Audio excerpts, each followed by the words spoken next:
गंगा गौरव के इस सफर पर हम मिलेंगे कुछ ऐसे व्यक्तियों से जिनका जीवन किसी मिसाल से कम नहीं और जिनके वजूद के बिना शायद हम नहीं। 70 के दशक में जब भारत एक सामाजिक और राजनीतिक उथल-पुथल से गुजर रहा था, तब लोगों के सामने समाज की एक नई चित्र दिखाई इनकी कविताओं ने। गंगा गौरव में आज जान पहचान करेंगे उसी तेज तर्रार कवि आलोक धनवा से।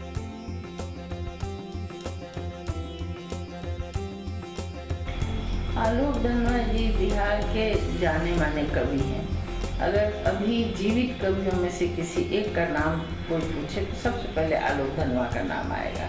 असल में ऐसे रचनाकार जो व्यवस्था विरोधी होते हैं, ऐसे रचनाकार जो सड़ी गली व्यवस्था को दृढ़तापूर्वक अपनी रचनाओं के माध्यम से तोड़ने की कोशिश करते हैं, यथास्थितिवादी रचनाकार इसे पसंद नहीं करते हैं।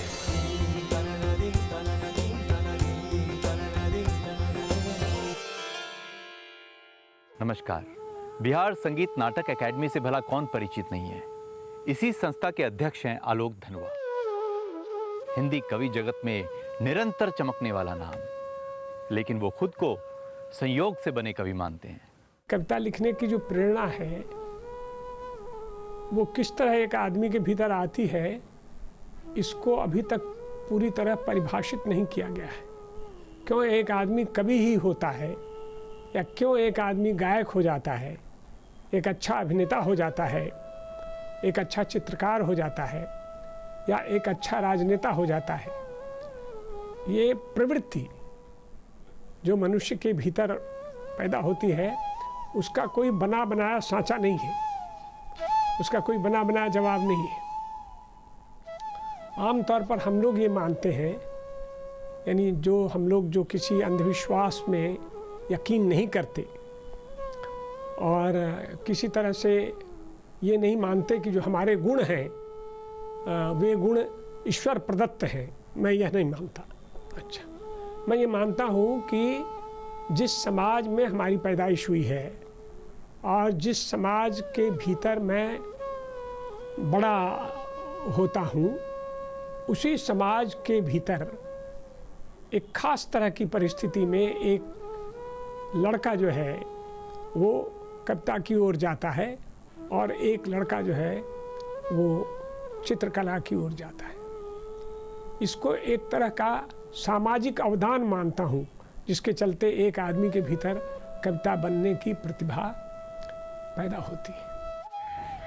इसका उनको लाभ मिलता है, तीव्र बुद्धि मिलती है, क्योंकि दिमाग तो एक छुरी है, उसको अगर आप रख लीजिए तो भोथा हो जाएगा, उसका इस्तेमाल करते रहिए तो वो तेज होगा। तो आलोक धनवा का दिमाग इस मामले में निहायत तेज है कि वो सदा पढ़ते रहते हैं। एवॉर्डेबल नाम है उनका। उनकी क्वालिटी भी बहुत अच्छी है, क्योंकि जिस कवि की कविता 10 आदमी अपने मुंह से उच्चरित करे, वही कवि माना जाएगा कि वो बहुत बड़ा कवि है। और दूसरे कवियों को ढेर पुरस्कार मिले हों, लेकिन उनकी कविता का 4 लाइन नहीं कोई बोल सके, तो उस कवि को हम क्या कहेंगे। अब देखिए, बहुत सारे प्राचीन ऐसे अनाम कवि हैं जिनकी कविताएं लोग बोलता है लेकिन नहीं मालूम है नाम, तो फिर भी वो सफल कवि है। इसी तरह आलोक धनवा एक सफल कवि हैं और बिहार के 1 नंबर के कवि हैं। पहली बात। दूसरी बात यह है कि आलोक धनवा ने लीकें तोड़ी हैं सदा। शुरू में आलोक धनवा ऐसे गोली दागो पोस्टर जैसी कविताएं लिखा करते थे, क्योंकि वो सशस्त्र क्रांति वाले मार्क्सवादी ग्रुप में थे। लेकिन उसके बाद उससे उनका मोह भंग हुआ और उससे वो दूर हट गए, और उसके बाद उन्होंने कुछ सामाजिक और सांस्कृतिक कविताएं लिखी। एक उनकी बड़ी प्रसिद्ध कविता है भागी हुई लड़कियाँ। बहुत सुंदर कविता है। ये लड़कियाँ जो घर से भाग जाती हैं, उसका क्या क्या कारण हो सकता है, चाहे वो किसी भी वर्ग की लड़की हो, हर वर्ग की लड़कियों के भागने के पीछे कौन कारण होता है, उन्होंने लिखा है। ये निहायत सामाजिक कविता है। उसके बाद अब इन दिनों उन्होंने निर्भया कांड पर भी लिखा है। मतलब समाज की विसंगतियों पर उनकी पैनी नजर रहती है। कवि के रूप में आलोक धनवा की ये बात। उसके अतिरिक्त आलोक धनवा बेहद पढ़ाकू किस्म के आदमी हैं। उन्होंने बहुत विपुल साहित्य पढ़ा है, अनेक भाषाओं का अनुदित साहित्य हिंदी में या अंग्रेजी में उन्होंने पढ़ रखा है। इसका उनको लाभ मिलता है, तीव्र बुद्धि मिलती है, क्योंकि दिमाग तो एक छुरी है, उसको अगर आप रख लीजिए तो भोथा हो जाएगा, उसका इस्तेमाल करते रहिए तो वो तेज होगा। तो आलोक धनवा का दिमाग इस मामले में निहायत तेज है कि वो सदा पढ़ते रहते हैं। आलोक धनवा को उनके रचना धर्मिता के लिए नागार्जुन सम्मान, फिराक गोरखपुरी सम्मान, गिरिजा कुमार माथुर सम्मान, भवानी प्रसाद मिश्र स्मृति सम्मान प्राप्त है। ये सम्मान उनके कार्य का आईना है तो उनकी सादगी से भरा व्यवहार उनके व्यक्तित्व का। असल में ऐसे रचनाकार जो व्यवस्था विरोधी होते हैं, ऐसे रचनाकार जो सड़ी गली व्यवस्था को दृढ़तापूर्वक अपनी रचनाओं के माध्यम से तोड़ने की कोशिश करते हैं, यथास्थितिवादी रचनाकार इसे पसंद नहीं करते हैं। आज के अधिकांश रचनाकार अवसरवादी हैं। जैसी स्थितियां होती है उसे वे अपनी रचनाओं में उसी माध्यम से उसी तरीके से ढालने की कोशिश करते हैं। आलोक जी ने इस तरह का समझौता नहीं किया, इसीलिए इनकी रचनाएं बहुत प्रखर और बहुत उत्तेजना पैदा करने वाली भी, ऐसी उत्तेजना जो अन्याय के विरुद्ध आम आदमी की उत्तेजना हो, आम आदमी का आक्रोश हो। आम आदमी की उत्तेजना, आम आदमी का आक्रोश की अभिव्यक्ति हैं आलोक जी की कविताएं। आलोक धनवा जी इस महाविद्यालय अर्थात पटना कॉलेज, जहाँ भी आप मुझसे बात कर रहे हैं, के छात्र थे और उनका सम्मान करने के लिए ही मैंने उन्हें पिछले वर्ष इस पटना कॉलेज का मानद प्रोफेसर बनाने का निर्णय दिया। यही नहीं, हिंदी दिवस के अवसर पर मैंने उन्हें यहाँ आमंत्रित ही नहीं किया, उनका सम्मान करने के लिए और हिंदी का सम्मान करने के लिए मैंने पटना कॉलेज की प्राचार्य की कुर्सी उन्हें एक दिन के लिए सौंप दी। आज मैं जहाँ बैठा हूँ, जिस कुर्सी पर बैठा हूँ, उस कुर्सी पर उन्हें बिठाया। आप समझ सकते हैं कि मैं व्यक्तिगत रूप से उनके योगदान का कितना सम्मान करता हूँ, उनका व्यक्तिगत रूप से कितना सम्मान करता हूँ। पटना कॉलेज के पूर्ववर्ती यशस्वी छात्र होने के नाते हम उन पर गर्व करते हैं।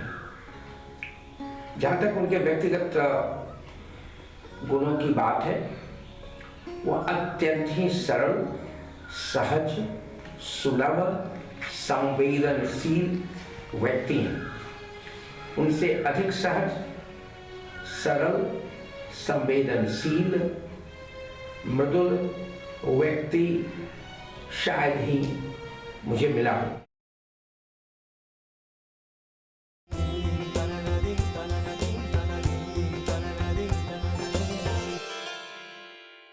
उन्नीस 1967 में पहली बार यहाँ गैर कांग्रेसी सरकार बनी, जिसके मुख्यमंत्री जो थे वो महामाया बाबू थे, महामाया प्रसाद सिन्हा।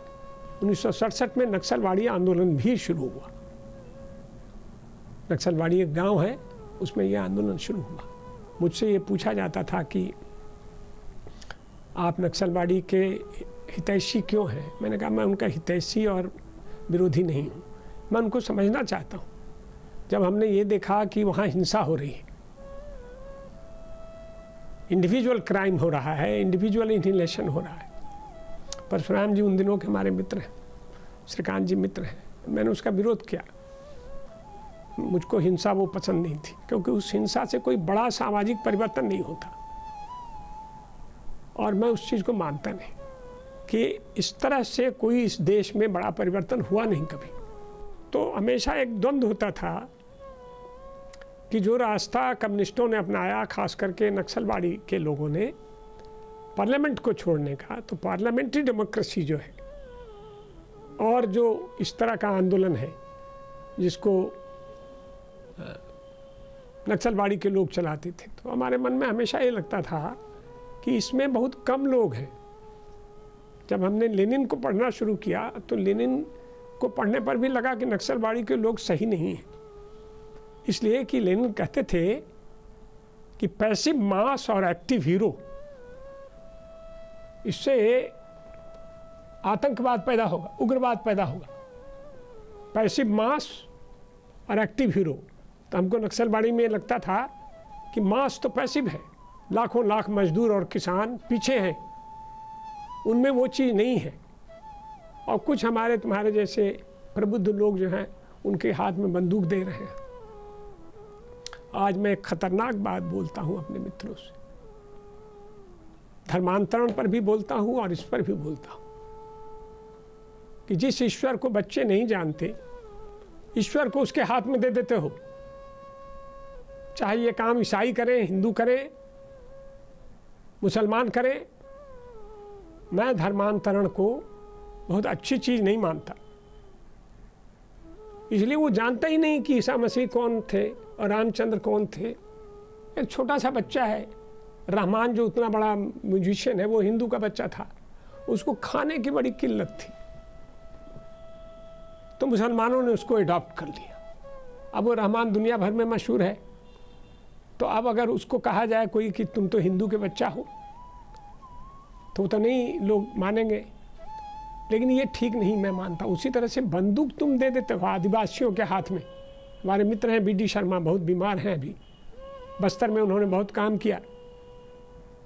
हमने यही कहा था शर्मा जी से, हमारी दोस्ती इसी चीज़ पर टिकी कि जो आदिवासी इतने सीधे साधे हैं, लकड़ी काटते हैं, मछली मारते हैं, ज़मीन जोतते हैं, उनकी एक अपनी पंचायत है, अपनी जीवन शैली है उनकी जो हजारों वर्षों से चली आ रही है, और उनकी एक अपनी न्याय चेतना है,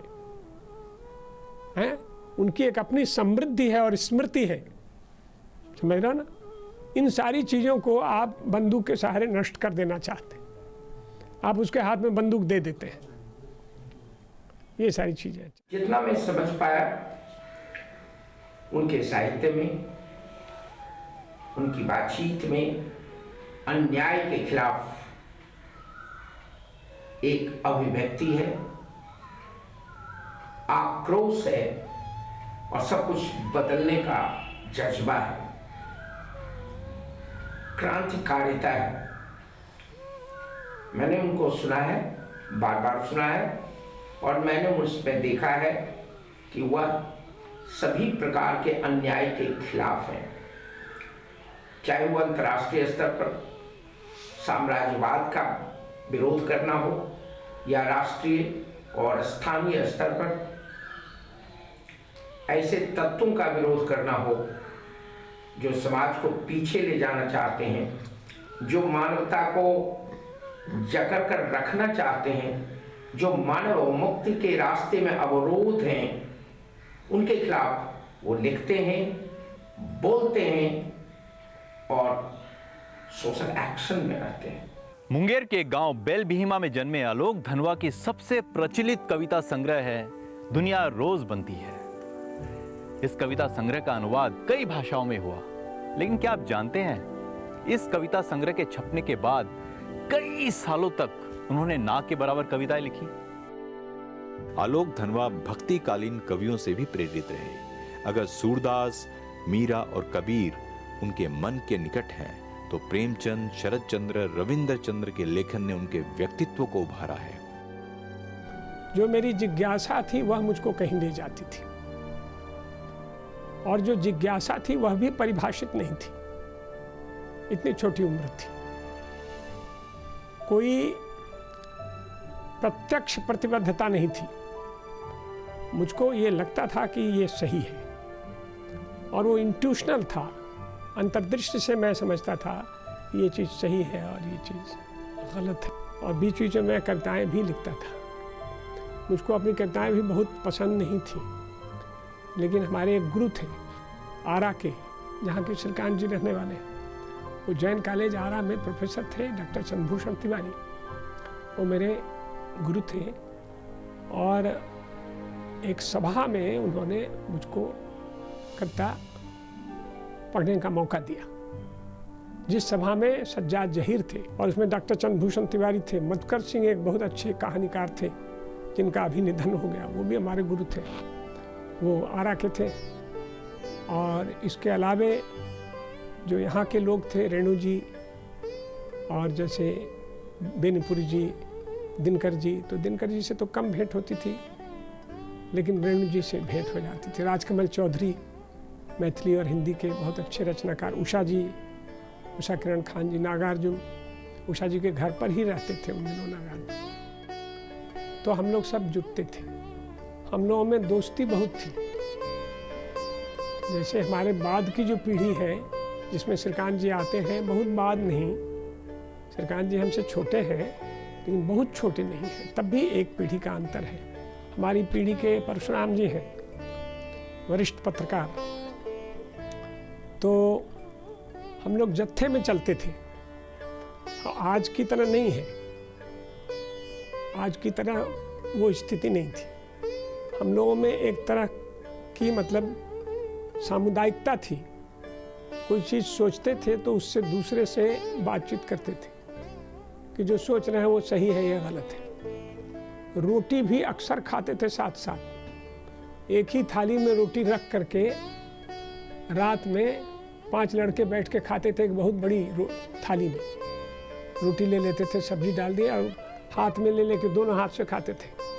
हैं, रोटी खाने लगे, सब्जी खाने लगे, चटनी है तो चटनी ले लिया, बड़े लोटे में पानी रख लिया, बड़े गिलास में पानी रख लिया। जात वगैरह नहीं मानते थे, ऊंच नीच कुछ नहीं मानते थे, संप्रदाय वगैरह नहीं मानते थे, धर्म भी नहीं मानते थे। जो धर्म मानता था उसका विरोध नहीं करते थे, धर्म को समझने की कोशिश करते थे। धर्म है क्या एक्चुअली। मंदिर मस्जिद नहीं जाते थे, नाटक करते थे।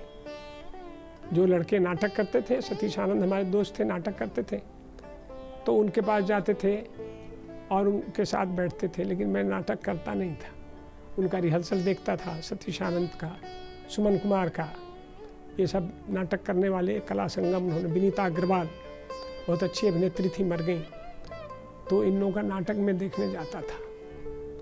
और कई जगहों से ज्ञान जो है वो धीरे धीरे मेरे भीतर आया।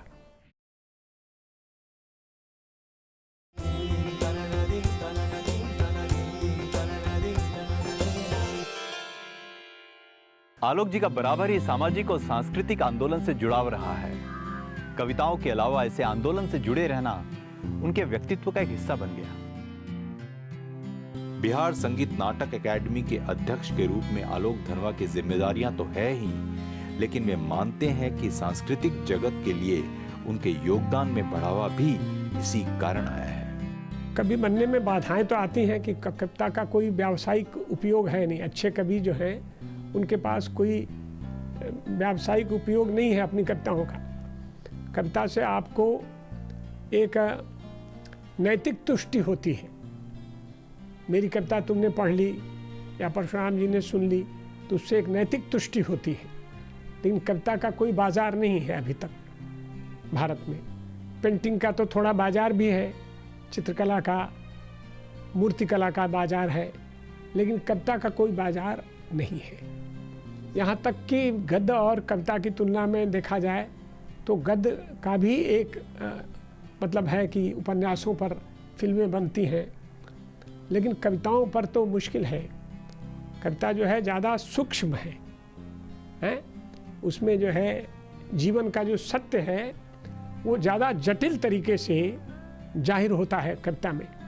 जैसे कबीर को हम देखते हैं तो कबीर दास हमारे महान कवि हुए, जो भक्तिकालीन कवि हमारे हुए वे बहुत महान हुए। कबीर हुए, तुलसी हुए, सूर हुए, मीरा, ये ऐसे कवि थे। चंडीदास थे बंगला में, हैं, संत तुकाराम हुए मराठी में। तो ये ऐसे कवि थे। कविगुरु रविंद्रनाथ ठाकुर थे। ये ऐसे लोग थे, इन्होंने जो लिखा वो बड़ा गहरा है।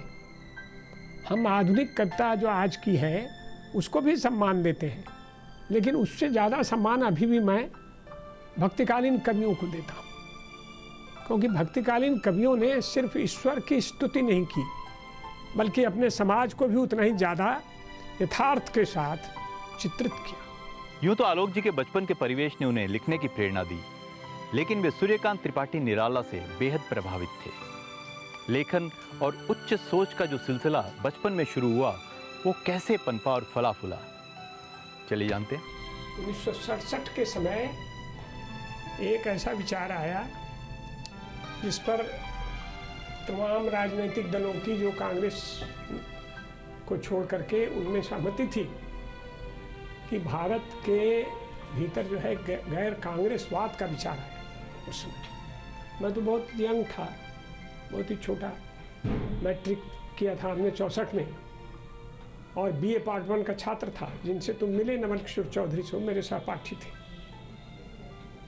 तो नवल किशोर चौधरी और मेरी बहस होती थी। मैं कहता था कि मैं विश्वविद्यालय में नहीं रहना चाहता, मेरा मन इसमें लगता नहीं है। बाहर की दुनिया मुझको ज़्यादा अच्छी लगती थी, वो ज़्यादा दिलचस्प लगती थी। मुझको ये लगता था कि मुझको बाहर आना चाहिए। बीए पार्ट 1 में अपने साथी से बहुत लड़कर, यानी नवल किशोर चौधरी से, मैं बाहर चला आया और फिर घुमक्कड़ी शुरू हुई। घूमने लगा कई प्रांतों में और पुस्तकालयों में जाता था, किताबें पढ़ता था, विद्वानों की सोहबत में जाता था, उनसे सीखता था। फणीश्वरनाथ रेणु थे उस समय यहाँ, दिनकर जी आते थे उस समय यहाँ, नागार्जुन आते थे यहाँ पर, रामवृक्ष बेनीपुरी आते थे। ये ऐसे जो बड़े लोग हुए हमारे यहाँ, उनके पास जाता था उन दिनों। कर्पूरी ठाकुर थे उस समय, बहुत प्रसिद्ध आदमी थे कर्पूरी ठाकुर। रामानंद तिवारी थे, बहुत प्रसिद्ध। ये सब प्रसिद्ध लोग थे उस समय। इनको देखना, इनको सुनना, इनका भाषण सुनना। इंद्रदीप सिन्हा थे, जयप्रकाश जी थे उस समय, किशोरी प्रसन्न सिंह थे उस समय, चंद्रशेखर सिंह थे कम्युनिस्ट पार्टी के, तो केदार दास थे श्रमिक संगठन के। तो मेरी रुचि जो है वो किसी एक दल में नहीं थी, मैं तमाम राजनीतिक दलों को जानना चाहता था, एक कवि के रूप में और एक नागरिक के रूप में। आलोक धनवा के कर्तव्यनिष्ठ व्यवहार और लेखन ने बनाया उन्हें गंगा गौरव। हमें गर्व है कि आज हम उनसे रूबरू हो पाए। आज के लिए बस इतना ही। नमस्कार।